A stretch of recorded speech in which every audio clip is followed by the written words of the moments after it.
and welcome to the Close the Loop podcast. I'm your host, Kevin Dieny, and today we're going to be talking about how home service businesses can increase revenue flow. We're going to get into everything about marketing, channels, business operations, efficiency, maybe calls, maybe chats, maybe who knows. Anything that's driving revenue for your business is what we want to talk about today, especially the things that can help us take big swings and things that are maybe causing things seepage or issues or gaps in our business. So to help us dive into this topic, I have Jon Torrey. Jon Torrey is the Director of Marketing and Partnerships at SearchLight. It's a company focused on helping home service contractors improve revenue flow with better attribution data and marketing strategies. Jon resides in Raleigh, North Carolina, and previously worked in the automotive industry for over a decade with a focus on digital marketing technology. Jon is also a diehard Philadelphia Eagles fan. So welcome, Jon. Thanks for coming on. Yeah. Thanks so much for having me. So I guess I always like to start this way to ground us on what we're going to be talking about. Increasing revenue flow. If you could just quickly give the basics of what we're talking about, what that means. Yeah, absolutely. So revenue flow is this term that we came up with because HVAC contractors are very familiar with airflow because they have to move air from one place to another in a home. And it's a very central term for them. And revenue flow is very, very similar in how does revenue flow through your business from a customer discovering your business to landing on your website to submitting a lead to your sales process, ultimately the installation and then the follow-ups with memberships, further service work. So just looking at that big picture from discovery to sale. Gotcha. That reminds me a lot of I've called things the consumer journey, the customer journey, the journey from unknown to known leads to appointments to deals to customers to clients to cancel, like the whole thing, the whole span of like A to Z. That's it's very similar to what you're talking about with revenue flow. Absolutely. Revenue flow is the customer journey for the HVAC and home services industry. It's just our little spin to put it in language that contractors are more familiar with. Yeah. All right. So another thing I wanted to ask you about is, just getting my head wrapped around this topic, seeing if there were, I don't know, like obviously everyone wants to increase revenue flow, but what are the big stops, holdups to, going down this path? Anyone who's listening to this topic, what would they be saying before they'd be interested in, going down this path or taking any suggestions or ideas from this episode? And one of the things I ran into first was, I ran into a few times is people basically being like, hey, I already know everything Jon or Kevin could say. What could they possibly say? What could they possibly know that I don't know? Like, what are they going to say that's going to increase my revenue flow? So what is the real impact and what is the potential for looking at revenue flow the way that you are? Yeah, absolutely. I think in simplest terms, because we hear that a lot. I know how to run my business. I don't need an internet marketer to come in and tell me what to do differently. So what we're looking at is really monitoring your lead handling and operations process as the easiest low-hanging fruit to make improvements. You would be surprised. I can promise that just about everybody that listens to this, there's room for improvement. It could be as simple as answering the phone. It could be as simple as making sure that you're getting your form leads and it's not ending up in a spam folder and that you have a documented process to follow up. It could be as simple as assigning a specific CSR from your team to answering your chat leads. And then it gets more complex because as we look at revenue flow, we understand the channels that help customers discover your business. We understand how they convert on your website. We understand how well they match to new work in the CRM. So we could get as advanced as saying in your specific market, you need to invest more in Bing. It's a very undervalued channel right now, just generally speaking. But you're spending a lot of money on Facebook advertising. You should really consider adding an online scheduling tool to your website. A higher percentage of those customers want to convert that way. So you can go from simple to advanced pretty quickly. But if you think that you have a really good grasp on your business, that's awesome. This is a supplement and a reminder to periodically check on how well you're converting the leads coming in, and not to make assumptions that 6 months from now it's not, you're not leaking any revenue. Yeah, I love the phraseology used there of the low hanging fruit, because I think what is easily something that happens to a lot of business leaders is priority overload. What should I be focusing on? What is going to drive my business growth the fastest or the best or the the least costly? All those things, there's so much you could be looking at. So yeah, Exactly. you have a good understanding of your business, but man, there's so much that you could do. There's so much that is out there. There's so much information. So it's like, uh, what do I do? What do I do next? And so that's where the next thing I found was, okay, I love the advice from this episode, Jon, but is managing your revenue flow, meaning I have to go hire a bunch of marketers? Like, is it costly? Is it a lot of effort? Does it mean I have to look away from running my business a certain way and put a lot of energy and resources into, a totally different, like, do I have to manage my entire operation here? Basically what I'm getting at is managing and increasing revenue flow going to be a headache? Yeah, that's a good question. And it's kind of funny because related to the first question, I'm already doing the things I need to do to manage revenue flow for my business. You're probably already doing and executing a lot of these things. You just need some data behind it at a high enough level to know if you're on track or you're off track. And my recommendation always is, you should hire for the things that you don't like to do or that aren't your focus area. So you don't need to hire an in-house marketing team. I think that you can find vendor partners that you now know how to qualify by asking them questions like, how do you help me measure and monitor my revenue flow? And do you provide metrics such as cost per book job, my match rate, my return on ad spend closed? Are you measuring the number of conversions through different tools like phone, chat, form? Are you able to measure the revenue generated through channels like Google, Bing, organic, PPC, Facebook, and all of the above? So I think if you can just get more educated in knowing what are some of the metrics to ask for from a vendor, then you can get that high level data, and that if your match rate, this is a benchmark from our data, falls below 25%, I'll just explain it quickly. Match rate's the percentage of leads that match to a new opportunity in the CRM.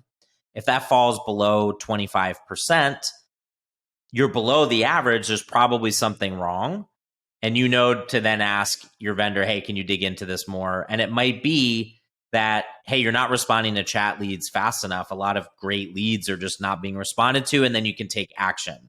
It's not a headache. It's just getting the right data and having a marketing partner to help you understand it and take the actions that you're probably already taking, but now you're just more informed of where, like you said, Kevin, to prioritize those activities. Yeah. And I think what's really interesting in what you're saying there is, to use a golf analogy, like, I'm on the tee. Am I aiming for like the tiny hole on like the golf course, way for like 300, 400 yards out? No, I'm basically just like first aiming for like the fairway. And then when I'm there, it's like, okay, maybe now I could take my approach shot. Now I'm aiming for just the green. And then when I'm on the green, now I'm aiming for like getting it close or in the hole on a putt. Like, each step along the way has its own sort of like degree of how minuscule or how specific we are looking. And you mentioned some of the metrics there that a business could be considering. Okay, I'm on course. I'm at least heading toward the hole, or I'm going in the right direction. I'm not ending up in like the woods or the sand trap or whatever, to compare it to golf. So like, those metrics that help them know they're on the right path, or that they're narrowing in on a very small, specific, really like positive target, are critical. So the question then from this, right, is the last objection, probably the biggest one I heard against, taking a look at your revenue flow and your customer journey, was, look, I don't want to be focused on the tiny metrics or all these, averages and what everyone else is doing. I just want to focus on my business and take big swings. Like, I don't want to focus on, okay, my cost per click went up by 50 cents and now the sky is falling. Like the last objection was, I want to take big swings. So is focusing on revenue flow, how is that helping a business in the macro, like grow its revenue? How does it translate from the things you're talking about, the different channels, the operation? How does that, in the overall sense, really impact revenue flow? Yeah, absolutely. So to go back to the golf analogy, because I think that this is a good one, right? You get up to the tee and you got your driver out and you want to take that big swing. You want to try to reach the green, but you're aiming in the wrong direction and you hit it way into the woods. Is that not a bigger headache than taking the extra time to properly align yourself? So what revenue flow can help you do is it can help you understand when you want to take a big swing, you're probably spending some money to do so. So I want to adopt an online scheduling tool. I want to put $10,000 a month into PPC. I'm going to hire this $5,000 a month SEO agency to get the at-bats so that my team can sell $20,000 install tickets. If those leads are hitting the floor, so to speak, or you're leaking revenue and you're doing a big spend on Facebook and most of those customers are converting via chat, but you're taking 35 minutes to respond and they've gone elsewhere, you don't even get to settle up at the tee box. You're gone before. That's like losing you lost your driver before you had a chance to take the swing. So by using this type of data, you can really understand as you invest more in your business if you are maximizing the opportunities coming in. And we've had it. I mean, look, if you look at ACHRI's installation data, and I think everything moves in cycles. It's about 15 years. Every 15 years, demand seems to cycle back to a very similar point. For example, in 2005, the number of installations for ACs is very similar to what it was in 2020, but we saw COVID kind of push things out. We're due for a demand retraction. Now, there's headwinds with federal programs for heat pumps and things like that, but when you start to see your lead volume is going down and your revenue numbers might be going down, or it just feels harder, these metrics can really help you figure out, like we said earlier, the low-hanging fruit actions to take today before it gets harder. And that's part of the process of working on your business and growing it.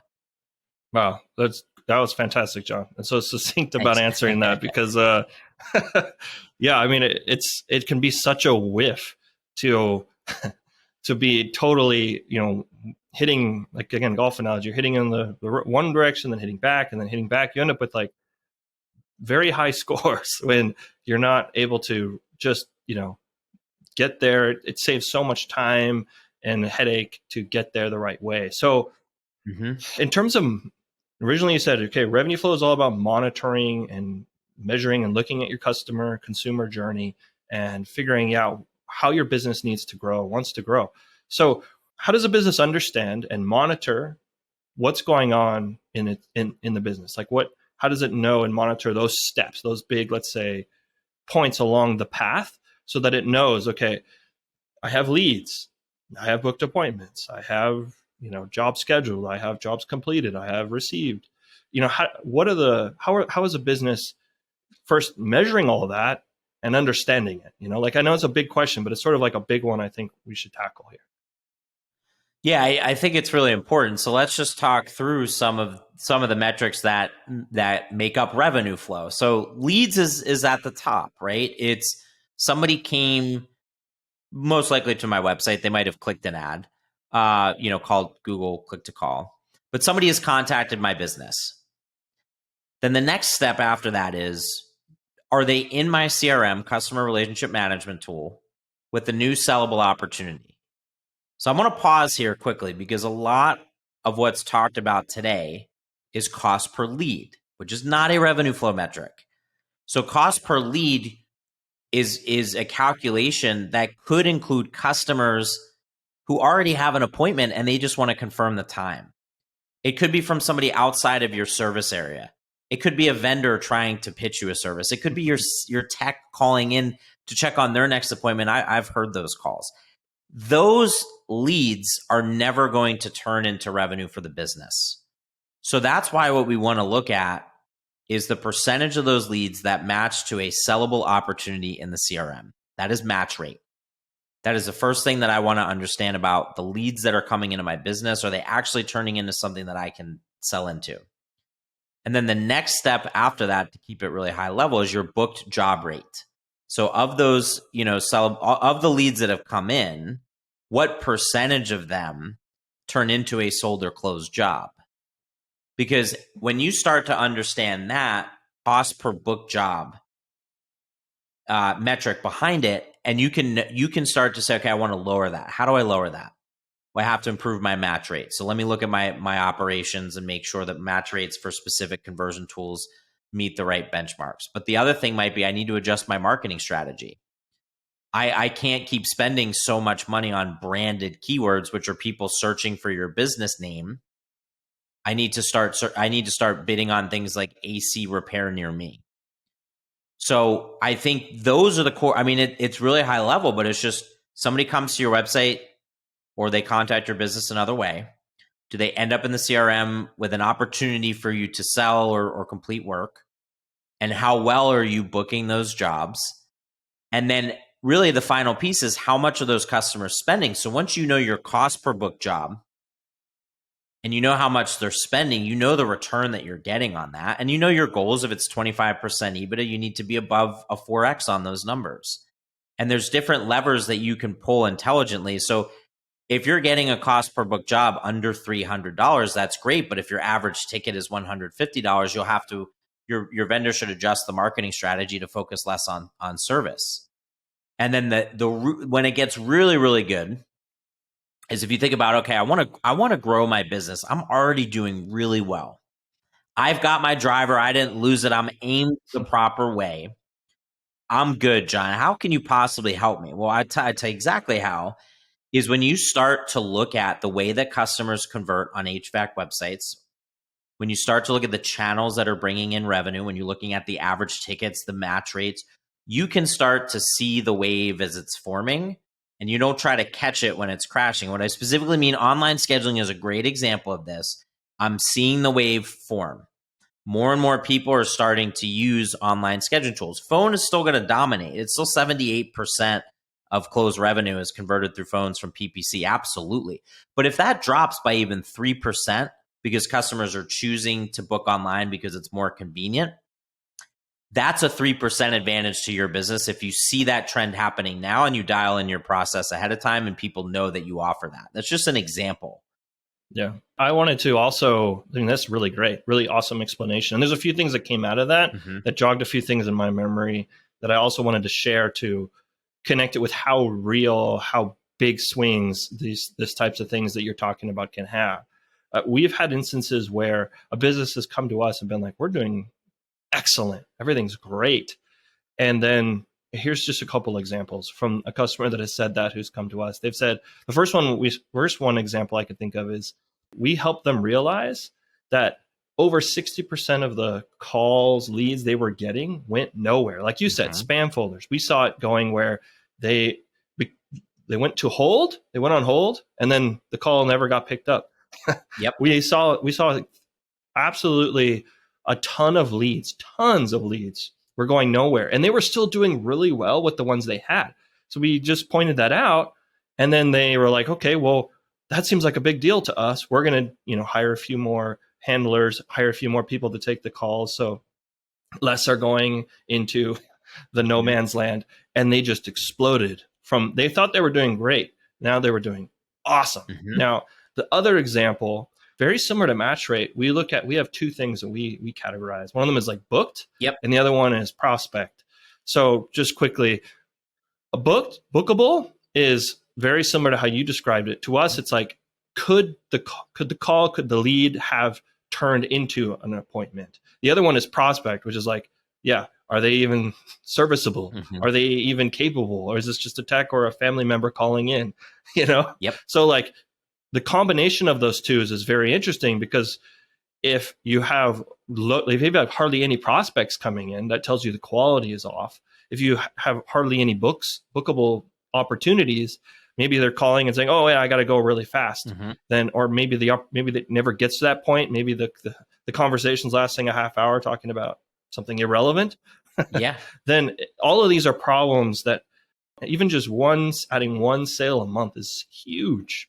And if you can, move those numbers up, the 3% that you mentioned does represent a lot of revenue potential easily left on the table business is already spending money on the marketing, already spending money on the Mm-hmm. team, So it's like without doing a whole lot, a lot of these examples showcase big swings, big revenue leaps ahead simply by having the data maybe or looking at it in a way they never had before.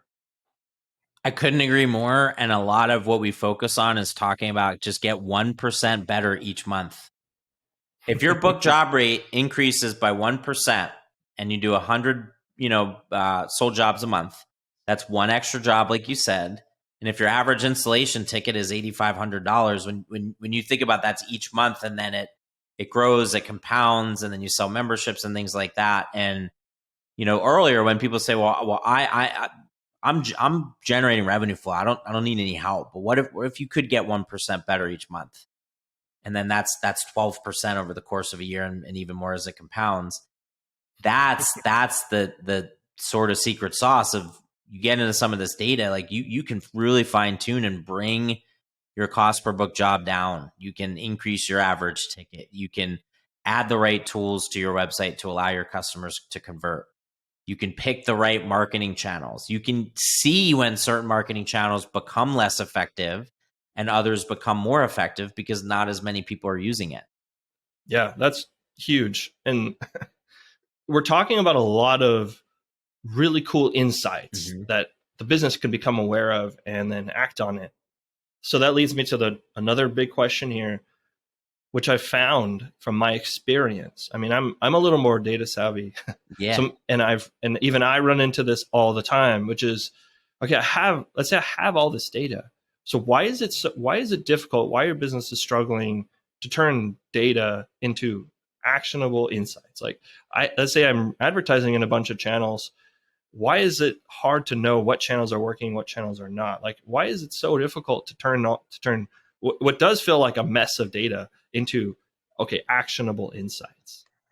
Yeah, that's a pain point for a lot of people. I think one of the biggest issues and biggest gaps, and this is why we decided to solve it, is that there's a lot of shopping activity happens online. But in home services, the purchase and the sale happens in the home. And there's a disconnect of, well, where did this person come to my website from? What did they do on the website? What did they say when they called? What did they put in the chat? What did they put in the form? And how long did it take for us to get to that person? Did they go through multiple estimates? Did they book right away? There's just a lot of lag time between that online shopping activity. And a lot of the time, what's also interesting about home services is that as a business, your goal is to get consideration in a moment of need. So it's more rare that a customer is going to listen to your podcast necessarily. And I like traditional ads, but even see your TV ad or listen to a radio ad that and their AC unit's working fine, their furnace is working fine, and they're going to say, you know what, I need to like take action now. A lot of what happens is it's the middle of winter and their furnace isn't turning on, and they need somebody now, and they go right to the search engine to do that. Now, obviously, there's cases with Facebook and things like that where it's you can convince people, but it's certainly very much like right now, I need this. Like, you're an essential business, and I need it. Yeah, I think is so interesting and something I've had to grasp is there's very, very different types of services, and one of the big examples of this is for plumbers or HVAC. It's like when your AC goes off in the middle of a heat wave, yet you're calling sort of out of desperation, a plumbing pipe breaks. You're calling again out of an emergency desperation. You're upset. There's like an emotionally charged event is fueling this charged go. And it's in that moment, it seems less about, every other thing going on. It's like, who can come here right away? Yep. Who can fix this problem? I mean, price, depending on the customer, it's like certainly some things that a business is doing in its marketing and its business seems like irrelevant in that moment. But there's still that, like, am I going to be that business that they think of to call, or that they find when they want to call? Yep. That when they do call, gets handled appropriately and correctly, and their needs are met with what they're looking for. So there's a lot of that a lot of it that goes on where every consumer journey is not exactly the same. Mm-hmm. Just kind of like what you're getting to. And was there anything else you want? I mean, just of what I said right there, is there anything else that helps a business manage, like, yeah, okay, if every consumer journey is different, that seems, again, overwhelming and crazy. And how am I going to monitor and measure all these tons of different probabilistic touch points along the way? Yeah, I mean, look, there's an analogy that I like to think of is you don't want to scratch the customer's record. So I'll elaborate, right? Like, say it's old time, records are kind of coming back. You're listening to a record, you're grooving with your favorite song, and you're in that mood, and nothing's stopping you, and you're kind of in your comfort zone. And then the record scratches, and it totally breaks the thought pattern, it interrupts it, and it causes issues. So I think about the same thing on a customer journey. Is your goal is not to try to predict the exact 5 things that I'm going to do before I call your business to get a replacement or an installation or service or whatever it is. Your goal is just to make it as easy as possible for me to discover your business, to make sure that you offer me what I need to get in touch. And when I do get in touch, that you're taking care of me. So that at the highest level, because this home services is growing. I think it's been underserved, overlooked. I think the pandemic accelerated. You see a lot of private equity firms coming into the space because these were essential businesses. And what I saw this happen in automotive, like you start to see some of the aggregators improve their customer experience. And I won't name them, but they're getting in between you and your customer because they're focused on just making it easy to find what they need. So my advice here is you don't need to get complicated. You don't even necessarily need to get into the data, although it's very helpful, is if you obsess over your customer's experience, and if you pretend to be a customer and go to Google and do a search, go to Bing and do a search, go to your website, see how easy it is to navigate, call the business, how quickly do they pick up the phone? Do they have a greeting that says, "Hi, this is John from John's HVAC located in Raleigh, North Carolina." And once you start to obsess over that, a lot of things fall into place. And inevitably, you're going to wonder, well, John, I've been obsessing about this for 3 months. Is this working or not? And that's when you can look at the revenue flow metrics to see how it's changed. And then you can get more specific and tactical from there. Yeah. Okay. So this is really, really solid. I wanted to kind of open up your experience a little bit here. Do you have some examples or stories or anything you could share on a few of these examples, just so it makes it a little more salient for people, that if that where they could have gaps, let's say, or a bottleneck, or something that's leaking in their business, and maybe an area where it's undervalued, right? The potential has been there. Yeah. And in either case, they figured it out. What did they do about it? Because I like to, at the end of the day, lean toward like, okay, insights are awesome. Data's great. Yeah. Monitoring, measuring is so fantastic.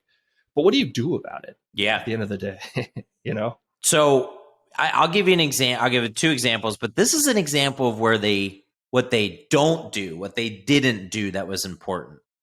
So we had a client that had a chat tool, and they were not convinced at all that chat leads were quality, that they were going to drive any type of installation jobs. And during a heat wave, there were some forest fires in their area, and it rose temperatures in that specific area. And there was a lot more demand for people thinking, I need to get a central AC installed into my home, or I need to solve this problem.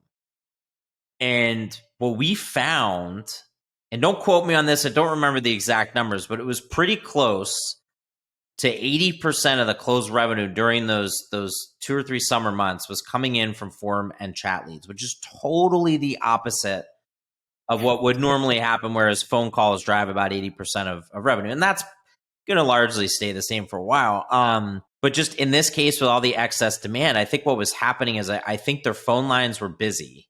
So customers were kind of going in through, chat.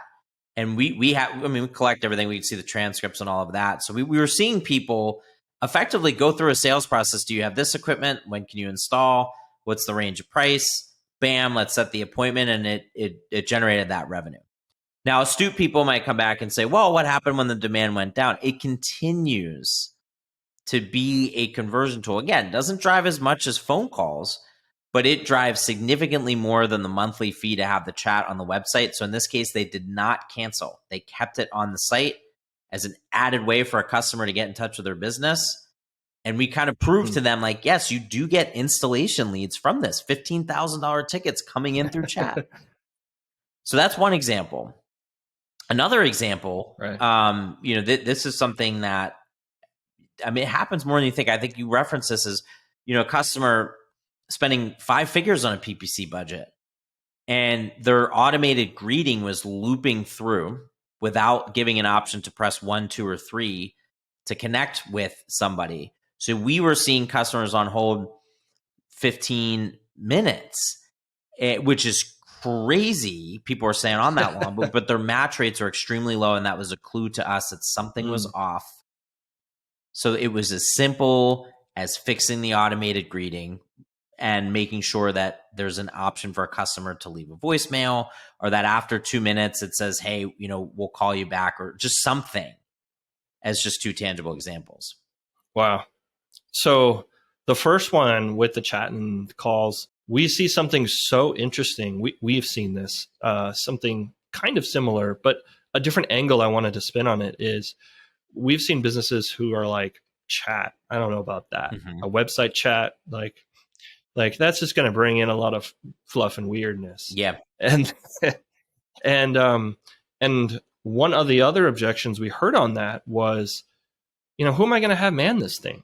Like, I don't want a bot to be there. I mean, bots are fine, but I don't want a bot to be there. I want one of our staff to be there.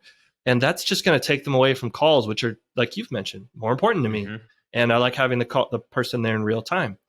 But what we really found is that a chat or a text is not really like a stopgap for a call. The way that a chat works, yes, you want to be there right away. You got to respond right away, because if you're not responding within, I think it's like 16 seconds, they're out of there. Like they put something in the chat, no one responds. They're like, this isn't, what is this? Waste of time. But having someone responding didn't take away from their ability to be on a call at the same time.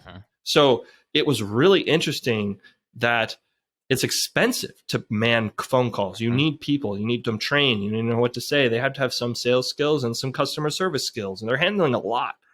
But a chat, a little bit less intense. And so they could do both simultaneously. And that actually made them go, oh yeah, I'm all about chat now. Yeah. Because it's easier and my team can be handling multiple conversations at the same time. That's huge for them. So that was a really, for me and for most of us here, unexpected outcome of chat and calls and text. And texts were the same thing. It's a little bit more, let's say, culturally acceptable that a text isn't responded to within a split second. Right. It's not like you text and bing, comes right back. There's a little bit of a delay, and that delay allows for a person to be on multiple combined conversations at the same time. So it actually widens their ability to communicate, which was something that we found was really interesting. Yeah. In having a business that opens itself up to multiple mediums of interacting with customers. Absolutely. Now, the other thing I was going to kind of get to here is, okay, revenue flow ends in some sense at the customer, but it doesn't really, right? You kind of want a customer to come back over and over. Absolutely. You want them to return. Absolutely. So that we've talked a bit about lead to sale. Okay, well, what about repeat customer, past customer? Maybe one that didn't work out. The appointment came, but then they didn't sell. So how can a business take advantage of the information from, let's say, near sale to onward, right? So if you could talk about that, Jon. Yeah, absolutely. So another revenue flow metric is looking at revenue potential, which is specific to home services. So you have open estimates, sold jobs, and closed jobs. And then you look at the gap between open estimates, sold jobs, and closed jobs. And one of the things that you could do today is get a list of open estimates, which again, we do that automatically. I know some people say, hey, it's so hard to get this, but you can follow up on open estimates that are a week or older, and you can call those customers and you can reach out. You're probably not going to get a high percentage of them, but it's certainly some percentage that you'll be able to bring in. And then as you think about repeat customers and, because look, a lot of companies will tell us, all of the roads to growth come from installation because, new customers tend to spend the most money with us in the first 90 days. We know the equipment's going to last 12 to 15 years.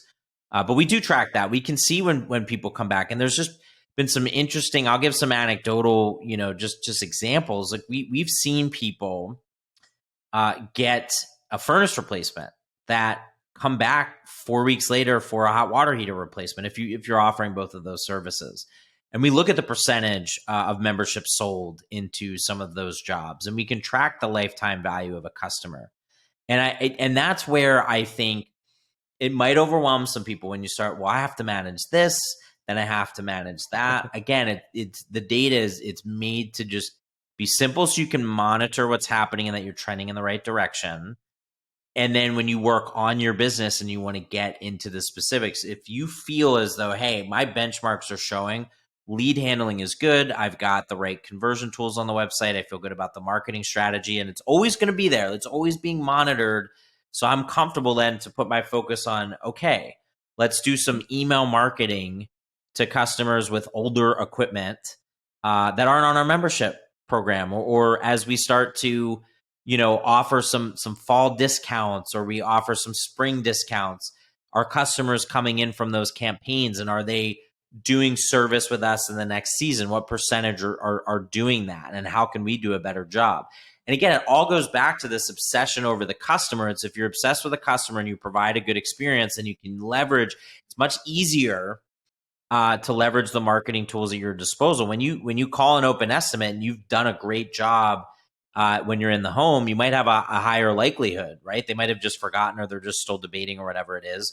Or if you do some sort of fall, furnace tune up, and you're getting in the home and you're giving a good experience, maybe you don't sell the membership right there, then and there, and you're looking, hey, this customer hasn't come back within a year.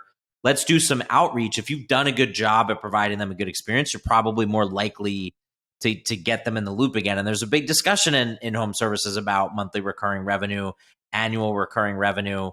So just it really is revenue flow at the end of the day. I know it's that customer journey, but it's just allowing you to understand how they're doing business with you, so you can obsess over it, make it better for them, and get them as repeat customers for a lifetime, and their friends and neighbors, right? Yeah. So that leads me to an interesting insight. From attending some conferences, from reading everything I can within the marketing field. Right now, there's been a lot of like return surveys and polls in marketers everywhere. And this is not just home service, this is every business. One of the really shocking things I saw was the personalization, or being obsessed about the customer and wanting to be very trying to deliver personalized marketing, which is very difficult to do. It was something like 70% of businesses at all levels, even the biggest ones who have tons of resources, weren't even really bothering with more than, well, I slapped the name on the email. It says, hey, Kevin, in an email, hey, John, in an email, and that's it. And that's as much as they were segmenting their information. So there are interesting things, like you just described a few segments that I wanted to just highlight. You've described potential customer information, right? But it's associated with, okay, they bought from us a long time ago, so their equipment might be getting old. They may have purchased a furnace. Okay, would that make them a good candidate for an email about a water heater? That's a segment. Segments that purchased product or service XYZ. They don't have our membership plan. They do. All of these are kind of groupings or segments that are, to me, generally found within a CRM, right? Or generally found within some sort of marketing or database, or could even, hopefully not, be in a spreadsheet. But, at the end of the day, it's like thinking about different ways to talk to your audience can give you like that competitive edge. And it can come from, I think, a couple sources we've mentioned: improving my operations in my business, improving what I'm going to do with the information I have, focusing on the channels that are working for my business, nailing my phone calls, chats, making sure that I am very aware of what's going wrong, and having tabs on could be going wrong, so that I know if anything starts to drop. And I think another one would be, okay, what I have done right, how can I get more out of it? Yeah. And you can take more time. I mean, and that this is the way too, as we get into some of these discussions with some of our clients, like I mentioned earlier, right? Marketing, the whole goal of it is to get consideration in a moment of need. And a lot of these customers, it's very much a strong moment of need. I don't have heat, I don't have AC. Now, obviously, there's a percentage that they're booking out ahead, and they're planners, and they're this and they're that. But you can be a little bit more patient with and thoughtful about the follow-ups. Like, again, I like process, and I think one of a specific example is if you do an installation for a new customer, you have the opportunity to win all the business in that neighborhood, right? If they talk about you, but you might take the time to think, if this were my son, if this were my best friend, and I just installed this, over the next 12 months, what are the things that I would want to communicate that to them about, hey, it's time to change your filter, right? And people call it email drip campaigns, but is there some communication that you can do? We just installed this, and here's where we go from here. And hey, it's year 2 of owning your equipment. Here's some messaging about that you could be a little more patient on, right? Because you have some time to figure that out. And that's why, again, if you use revenue flow to really dial in the urgent, they want it now, they're hunting, we're going to lose the business if we're not on top of this and making it easy for them to convert.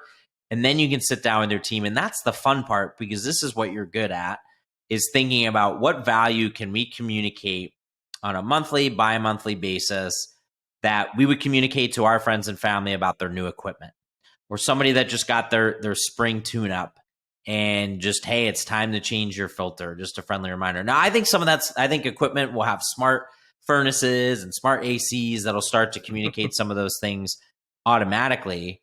But if you educate your customer, again, because a lot of people, I still think, yes, my car might tell me that I need service, but I still go to a trusted dealership because they're the ones that are going to do the work on it. So it's your chance to build that relationship. Is at the end of the day, it's you're building a partnership with your customer for their home comfort.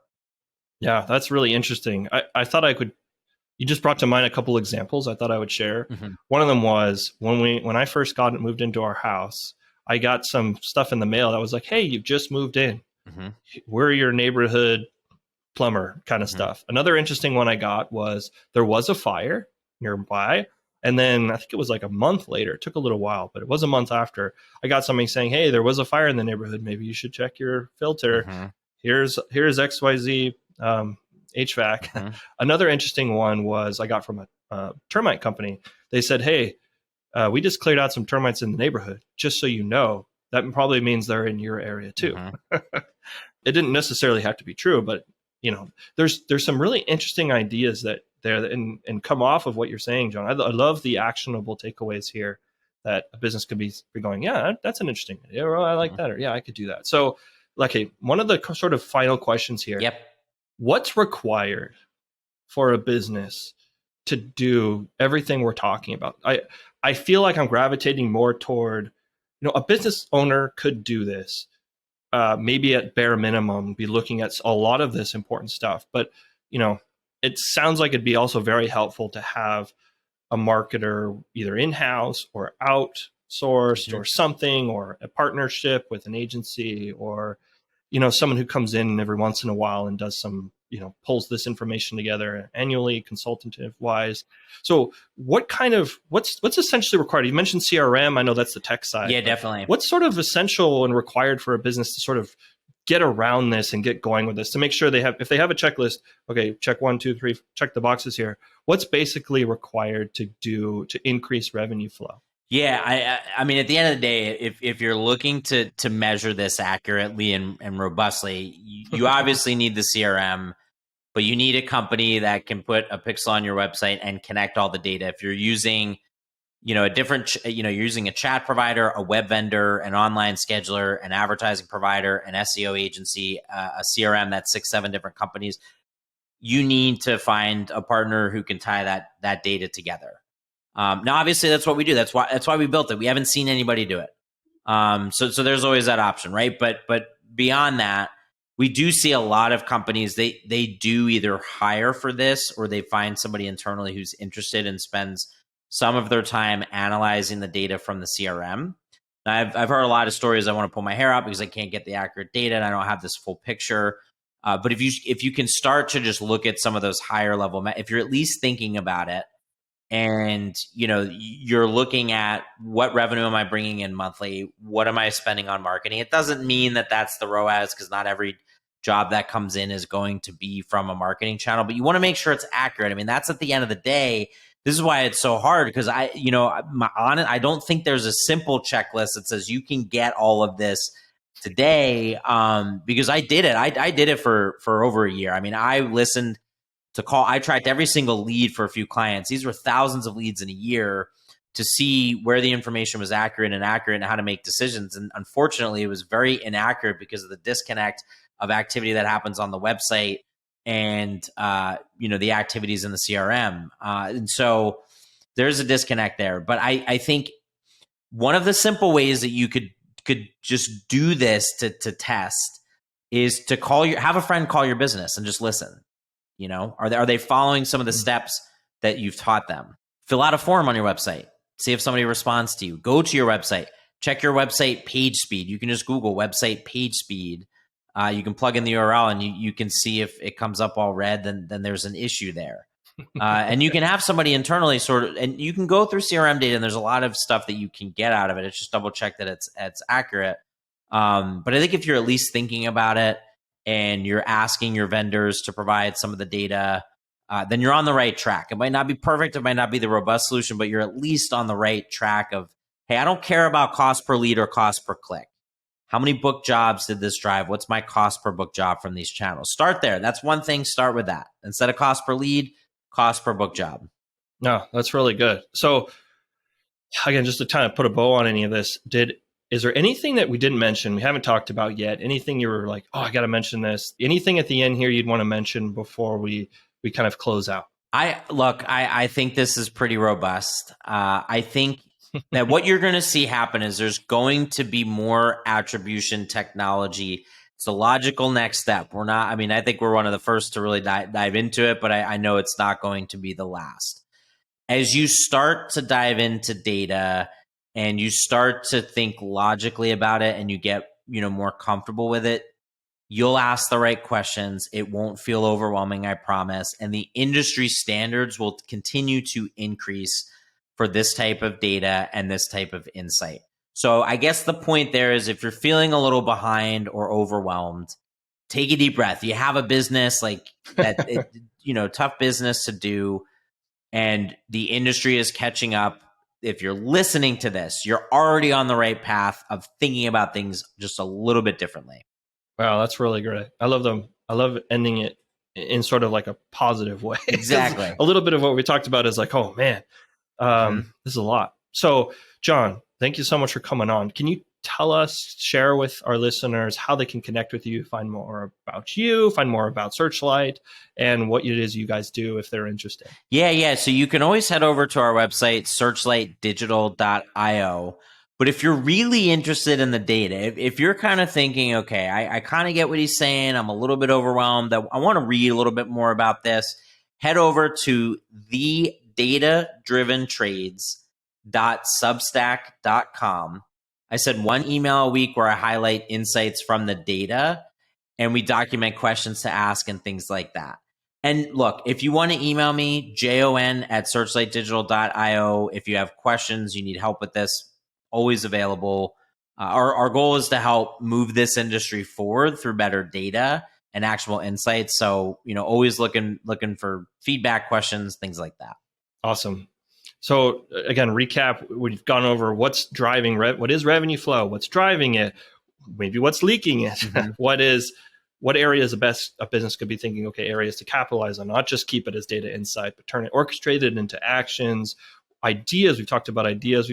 You've highlighted some things they could be doing in the next 30, 60, 90 days, some suggestions that not necessarily checklists, but here's things they could be doing, they could put together, they could be thinking about to get themselves moving in that direction of increasing revenue flow and really growing their business, keeping things simple. Again, is another thing you've highlighted. And at the end of the day, I think we've really tackled this topic of how home service businesses can increase their revenue flow. So I really appreciate you coming on, Jon, and sharing all this with us and our audience. Yeah, thank you so much for having me. I really appreciate it. Thanks for listening to the Close the Loop podcast, and catch you again next time.